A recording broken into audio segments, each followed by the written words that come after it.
আজকে আবার চলে এসেছি আরেকটা বিয়েবাড়িতে। হাবড়াতে আমাদের নিমন্ত্রণ ছিল। আজকে ছেলে মেয়ে কাউকে নিয়ে আসিনি, আমরা দুজনেই চলে এসেছি। ছেলের শরীরটা ভালো না, ওই জন্য ছেলেকে নিয়ে আসিনি। আর এই যে আমি এই শাড়িটা পরে নিয়েছি, এটা কাতান বেনারসি। আজকে এইটা পরলাম। এই কাতান বেনারসির সাথে এই সাজটা মানিয়েছে কিনা অবশ্যই বলবে। কেন বলো তো, আজকে আমি 2-3 ঘন্টা ধরে বসে বসে এই সেজেছি। কেমন হয়েছে অবশ্যই কিন্তু বলবে, ভালো লাগলেও বলবে, খারাপ লাগলেও বলবে।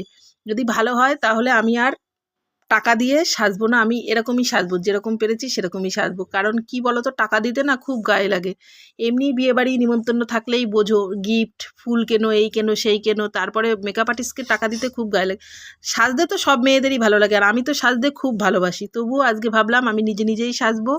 চলে আসলাম বিয়েবাড়ি, তোমাদের দাদাভাই গিফটটা দিল, বললাম দাঁড়াও একটু ভিডিও করি। করতে দিল না, আমাকে একটু ফটোও তুলতে দিল না, নিজেও তুলে দিল না। এত কষ্ট করে সেজে গুজে গেলাম, না একটা ফটো তুললাম না একটু ভিডিও করলাম। আমি যা পেরেছি একটু অর্ধেক করে তোমাদেরকে